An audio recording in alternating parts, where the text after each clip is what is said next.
जय हिंद दोस्तों, मैं हूं अनूप और आप सब लोग देख रहे हैं ग्लोबल कॉन्फ्लिक्ट। तो दोस्तों आज के इस वीडियो में मैं आप लोगों को इंडिया और चाइना के एयर डिफेंस सिस्टम में आने वाले दो अलग अलग मिसाइलों के बारे में बताऊंगा, जिनमें चाइना की तरफ से किस तरीके से अमेरिकी थार्ड मिसाइल को कॉपी करते हुए अपना खुद का थार्ड मिसाइल जैसे एयर डिफेंस सिस्टम का तैयारी किया गया है, उसके बारे में बताऊंगा। जबकि वीडियो के आखिरी हिस्से में इंडिया के देसी नासाम 2 सिस्टम मतलब इंडिजीनियस नासाम 2 सिस्टम जैसे सेम कैपेबल नया मिसाइल डिफेंस सिस्टम के बारे में बताऊंगा। तो डिटेल में जानने के लिए वीडियो के आखिर तक बने रहिए और चैनल को सब्सक्राइब और वीडियो को लाइक जरूर कीजिए। तो दोस्तों आप सब लोगों को पता ही होगा कि किस तरीके से चाइना द्वारा S-300 के तर्ज पे HQ-9 जैसे मिसाइलों को बनाया गया, और अब कुछ चाइनीज मीडिया रिपोर्टों में दावा किया जा रहा है कि चाइना के PLA में फाइनली HQ-19 नामक एक एयर डिफेंस मिसाइल सिस्टमों को शामिल करने के लिए तैयारी कर लिया गया है। दोस्तों ये HQ-9 को लेके ये भी दावा किया जा रहा है कि अमेरिका के थार्ड मतलब terminal high altitude aerial defense जैसे मिसाइलों के इक्विवेलेंट मिसाइल है, जो बेसिकली हाई ऑल्टीट्यूड में बैलिस्टिक मिसाइल और लो अर्थ ऑर्बिट में सैटेलाइट को मार गिरा सकेगा। दोस्तों HQ-19 मिसाइलों को लेके चाइनीज मीडिया में यह भी दावा किया जा रहा है कि यह असल में HQ-9 के एक अपग्रेडेड वर्जन है, जिसमें चाइना के तरफ से dual purpose exosphere kinetic kill vehicle overhead का इस्तेमाल किया गया है, जो बेसिकली बैलिस्टिक मिसाइल और सैटेलाइटों को मार गिराने के लिए इस्तेमाल किया जाएगा। दोस्तों चाइना इन मिसाइलों को थार्ड के साथ इसीलिए कंपेयर कर रहा है क्योंकि ये S-400 जैसे इतना ताकतवर नहीं है, जबकि जो थार्ड मिसाइल है इसे अमेरिका के द्वारा डेवलप किया हुआ सबसे आधुनिक एयर डिफेंस मिसाइल डिफेंस इक्विपमेंटों में से एक माना जाता है। अमेरिका द्वारा 1991 के गल्फ लड़ाई के बाद थार्ड जैसे मिसाइल डिफेंस सिस्टमों को बनाने का इरादा किया गया, जिसका असल मकसद मीडियम और इंटरमीडिएट बैलिस्टिक मिसाइलों को मार गिराना था। और दोस्तों इसके लिए अमेरिका की तरफ से हिट टू किल अप्रोच जैसे तकनीक का भी इजाद किया गया। पर कुछ रिपोर्टों में दावा यह भी किया जाता है कि अमेरिका का ये जो थार्ड मिसाइल है ये मीडियम रेंज बैलिस्टिक मिसाइलों के खिलाफ एक बेहतरीन सिस्टम तो है, लेकिन इंटरमीडिएट रेंज मिसाइलों के खिलाफ ये इतना कारगर नहीं है।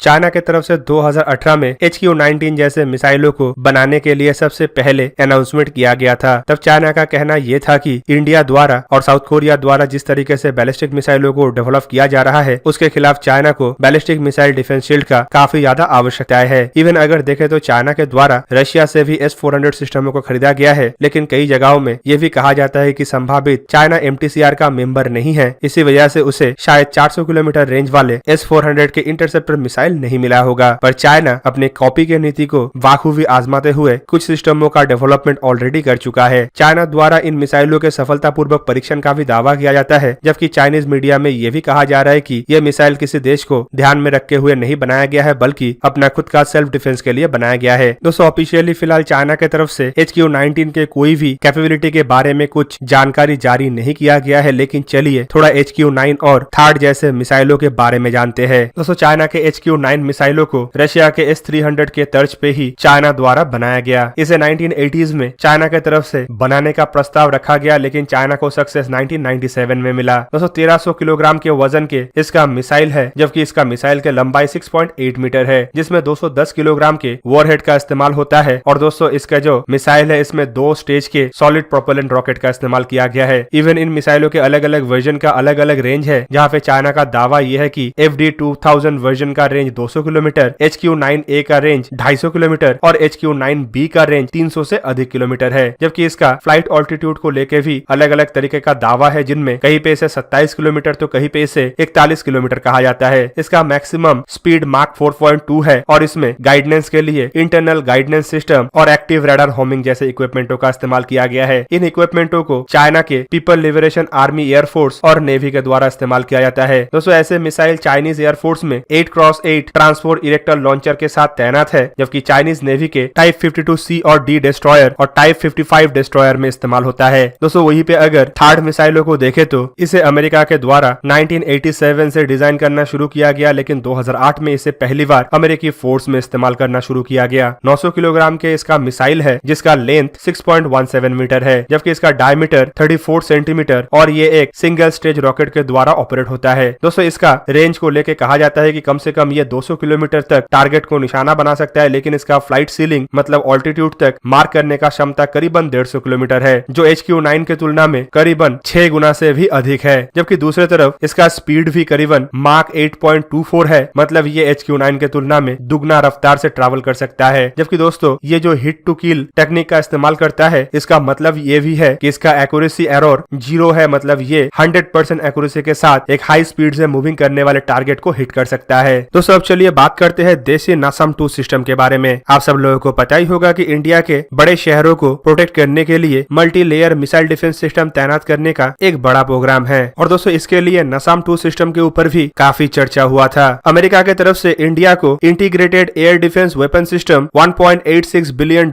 में सप्लाई करने का भी एक इरादा जताया गया था, जिसे national advanced surface to air missile system 2 मतलब नासम 2 भी कहा जाता है। ये एक तरीके के नेटवर्क सेंट्रिक शॉर्ट से मीडियम रेंज के ground based air defence system है, जिसे इंडिया के बड़े शहरों के प्रोटेक्शन के लिए multi layer missile defence shield के अंतर्गत एक लेयर के तहत इस्तेमाल करने का इरादा जताया गया था। पर दोस्तों अब कहा जा रहा है कि इस तरीके के मिसाइलों को परचेस करने से बेटर इंडिया अपना खुद का डेवलप किया हुआ ऐसे ही सिमिलर सिस्टमों के तरफ आगे बढ़े। डीआरडीओ ऐसे देसी नासम 2 सिस्टमों को डेवलप करने के तरफ काफी हद तक आगे बढ़ चुका है और जिसका एक हाल ही में success vertical launch short range surface to air missile है, जिसका 2 बार सक्सेसफुल परीक्षण किया जा चुका है। और दोस्तों ये नासम 2 जैसे इंडिया मेड सिस्टमों का पहला कड़ी बन सकता है। दोस्तों डीआरडीओ हाल ही में अस्त्र मिसाइल के बेस पे vertical launch short range surface to air missile का परीक्षण किया है और इंडियन एयरफोर्स और डीआरडीओ ऐसे dual use air to air मिसाइलों को अपने खुद के मीडियम रेंज और शॉर्ट रेंज के एयर डिफेंस कैपेबिलिटी को मजबूत करने के लिए इस्तेमाल करने के इरादा भी जता चुका है। इवन अस्त्र मार्क 1 के बाद डीआरडीओ अस्त्र मार्क 2, अस्त्र मार्क 3 और अस्त्र आईआर जैसे मिसाइलों का भी इस्तेमाल ऐसे multi layer missile defence system के तहत कर सकता है। दोस्तों देसी नासम 2 मतलब इंडिया द्वारा निर्माण किए जाने वाले नासम 2 जैसे मिसाइल सिस्टम में भारत के इन मिसाइलों को कैनिस्टर लॉन्चरों में तैनात किया जाएगा, जो काफी ज्यादा फ्लेक्सिबल और काफी ज्यादा मूवेबल भी होता है। इवन इसके अलावा इसमें active 3D radar, passive electro optical, infrared sensor और कमांड फोर्स जैसे इक्विपमेंट होगा, जिसके बदौलत इन मिसाइलों के मोबिलिटी में कोई भी असर नहीं पड़ेगा। इन्हें ज्यादा फ्लेक्सिबल और ज्यादा मोबाइल बनाने का इरादा इसीलिए भी है क्योंकि इसे जल्द से जल्द एक जगह से दूसरे जगह तक शिफ्ट भी किया जा सके। इवन इन मिसाइलों को ऐसे डिजाइन किया जा रहा है कि ये खाली एरियल थ्रेट जैसे कि मिसाइलों को काउंटर ना कर पाए, बल्कि unmanned aerial vehicle, helicopter, cruise missile, aircraft और कॉम्बैट अनमैन एरियल व्हीकल जैसे इक्विपमेंटों को भी आसानी से टैकल कर पाए। दोस्तों ये जो देसी नासम सिस्टम के बारे में फिलहाल चर्चा किया जा रहा है, ये संभावित आने वाले समय में बड़े शहर, हाई वैल्यू एसेट और इंडियन एयरफोर्स के बेस, सीपोर्ट, पॉपुलेटेड एरिया और आर्म फोर्सेस के बेस के साथ साथ अन्य बड़े गवर्नमेंट ऑर्गेनाइजेशनों के प्रोटेक्शन के लिए तैनात होगा। फिलहाल दोस्तों डीआरडीओ की तरफ से इसके ऊपर तेज गति से काम किया जा रहा है और इसे जल्द से जल्द तैयार करने का भी इरादा रखा जा रहा है। Vertical launch surface to air missile के परीक्षण के बाद संभावित अस्त्र मार्क 2, मार्क 3 और अस्त्र आईआर जैसे मिसाइलों के बेस पे भी ऐसे ही सिमिलर परीक्षण किया जाए। इवन अगर आत्मनिर्भर भारत के जो इरादा है उसे भी अगर देखा जाए तो ये बात भी सही है कि इंडिया को अन्य देश से इक्विपमेंटों को परचेस करने से पहले अपने खुद के बनाया हुआ इक्विपमेंटों के ऊपर तरजीह देना चाहिए और संभावित इसी वजह से डीआरडीओ अब तेज गति से ऐसे मिसाइलों के परीक्षण के तरफ आगे बढ़ रहा है ताकि बड़े मात्रा के रेवेन्यू को विदेशी इक्विपमेंट परचेस करने पे खर्चा ना किया जाए। तो दोस्तों ये था आज का वीडियो। अगर आपको वीडियो अच्छा लगा तो उसे लाइक कीजिए और मेरे चैनल को सब्सक्राइब कीजिए और साथ में बना हुआ बेल आइकन को भी प्रेस कर दीजिए ताकि आप मेरा वीडियो देख पाए सबसे पहले। जय हिंद।